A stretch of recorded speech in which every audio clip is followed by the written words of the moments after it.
From 2010 to 2012, there were an estimated 1,277 reported victims of human trafficking in California.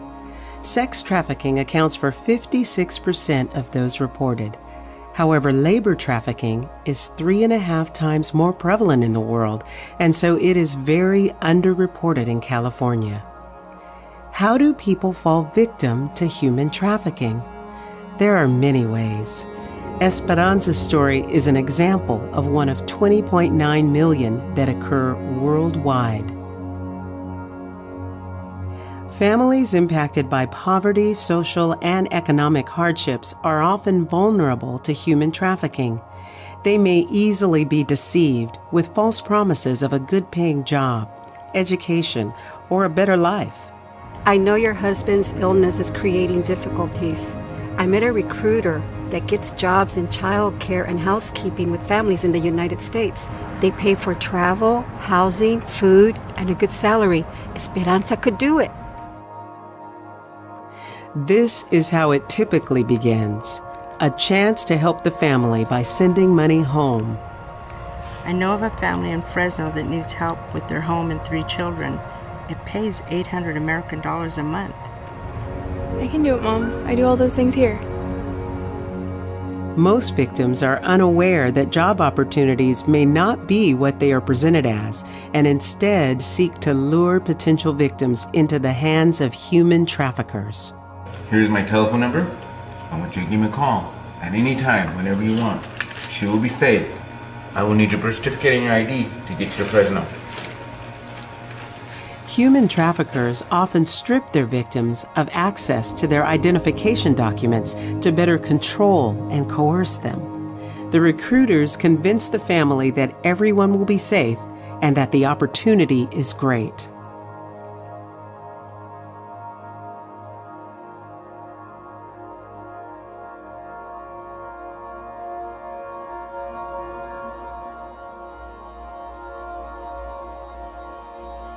Often, trafficking victims go through a period of being treated normal.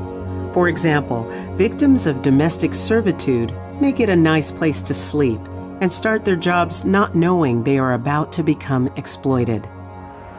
Hey, honey, what do you think? I don't know. We'll have to see. She seems so young. While having a compliant, hard worker is the primary goal of the employers, sexual exploitation often occurs as well. What happened? You said you wanted someone young and pretty. Don't worry, she'll be fine.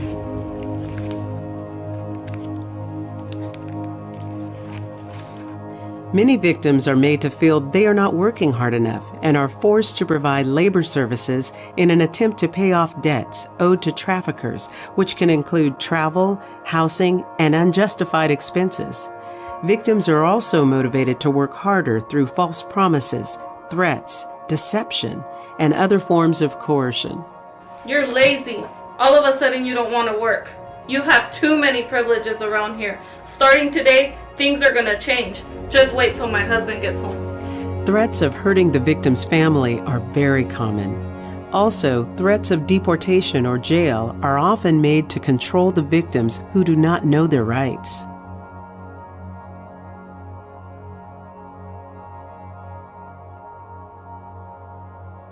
Esperanza, Trish is angry with you. You aren't working hard enough, and you still owe me for your travels. How do you plan to repay me? I haven't been paid since I got here. I can't even help my father pay his medical bills. Maybe I can help. Maybe you can pay me another way. Mr. Perez, please. No! If the victim experiences sexual exploitation, they may feel that they have to hide it for fear of reprisal from the abuser or shame. They may also start acting fearful, untrusting, and reserved. They may feel the need to cover up their bodies in order to keep away future attacks or hide any bruising they may have received from previous encounters. Hi, Esperanza. How are you? Victims of human trafficking can be hidden in plain sight. They may have a seemingly legal job at a hotel, factory, restaurant, or a private residence, but are actually working for little or no pay. Trish doesn't like people being in the kitchen. Oh, she won't mind. What's wrong? I can't tell you. They'll hurt my family. And I don't have my papers. They'll take me to jail. Mr. Perez told me no one could help me. Please, she'll hear you. You have to go back. Please.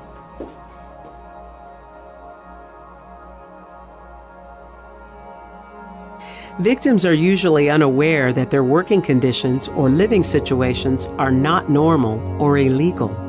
Frequently, they work 7 days a week with little or no food. They learn from neighbors, co-workers, or friends what working or living conditions should be like, such as not being forced to work unreasonably long hours without breaks or vacations. Don't you get a vacation? No.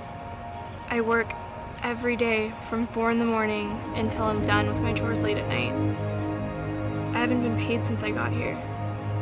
I didn't know it was going to be like this. What? They can't do that to you. It's not legal. Is there anyone who can help you? How about your family? No. They're all too far away. I can't even get into contact with them.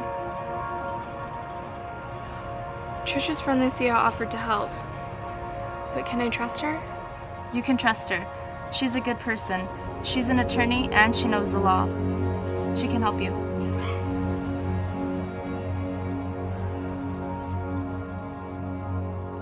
Victims of domestic servitude are likely to be from other countries. Of those reported, 93% of the cases were not United States citizens. Those who come from other countries may be unaware of their rights in the United States and may seek help from people they know who might help them.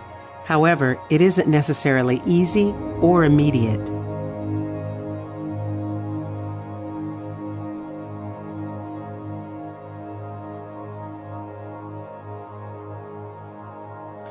Often victims don't know how to help themselves. It is important that neighbors or others report anything they suspect to be related to human trafficking.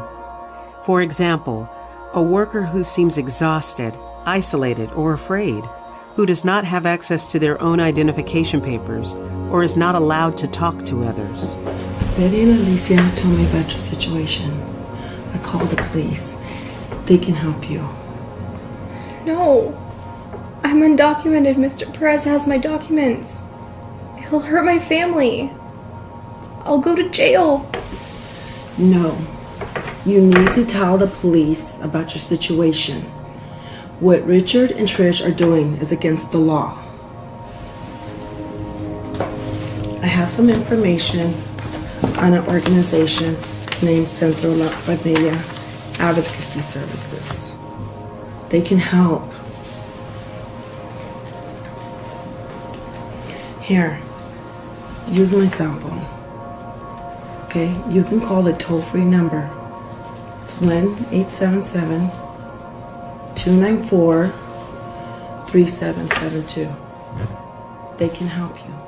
Esperanza calls the office where she tells them about her situation.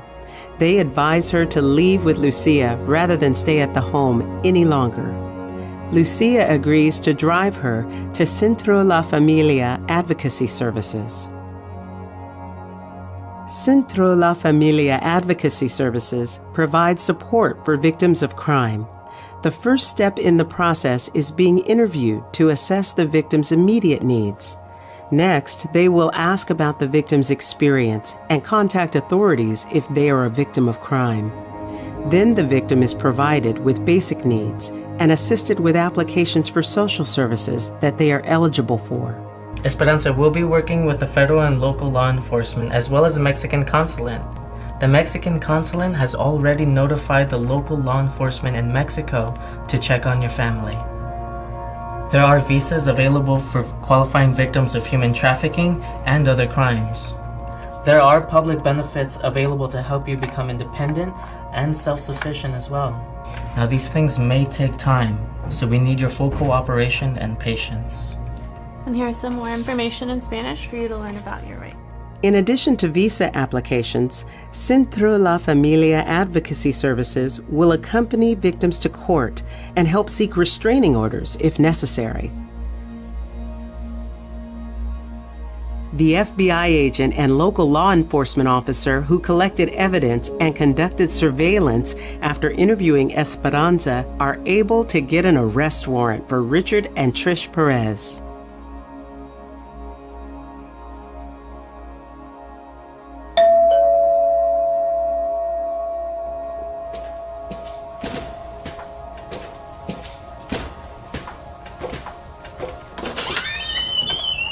Yes, sir. Mr. Perez, Richard? Yes, sir. Can I come in, please? Yes. Thank you. I did tell you this, but I got a warrant out for your arrest, okay, for human trafficking. Human trafficking? Yes, sir. What I need you to do, turn around, put your hands behind She's your already back. running. Okay. What are you doing? Yeah. Wait, is It's this right there. necessary? Yes, it is, and I'll explain more when I get down to the station. Esperanza's a liar. You can't believe anything she says. Well, you're gonna have to tell that to the judge. All right, I need you both to listen to your rights. You both have the right to remain silent. Anything you say can and will be used against you in a court of law. You have the right to have an attorney present before any questions asked of you. If you cannot afford an attorney, one will be appointed for you. Do you both understand your rights? Yes. Let's go, Richard.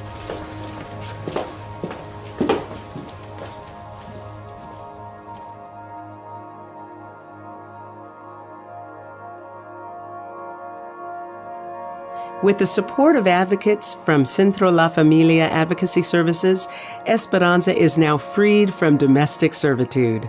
She is living away from her traffickers and cooperating with authorities so that they can be prosecuted. Today we submit the application for my visa. What? That's great news, Esperanza. I'm glad to hear it's all working out. Esperanza will be able to stay in the United States once her visa gets approved. The assistance she has received from Centro La Familia Advocacy Services has helped her become self-sufficient and independent. Testifying at trial can be unfamiliar and frightening, but with the support of advocates of non-governmental organizations and victim specialists in law enforcement, victims of human trafficking have found the courage to testify in court and bring their traffickers to justice. What can you do? You can make the difference in decreasing human trafficking in our community. If you notice any of the behaviors or conditions shown in this video, please report it to Centro La Familia Advocacy Services or your local law enforcement. Some of the common behaviors or conditions of a human trafficking victim include being fed little to nothing or appearing malnourished, having a rehearsed or inconsistent story about what they do, where they live, or where they came from, being afraid of answering questions about their living or working conditions, not knowing their address or location of common whereabouts in their surroundings, not able to be alone with others, talk to others freely, or speak for themselves, exhibiting unusual, fearful, or anxious behavior when law enforcement is discussed, not being free to come and go from their home or place of work. If you or someone you know has fallen victim to this crime, call 559-237-2961 or 1-877-294-3772. Your call is confidential.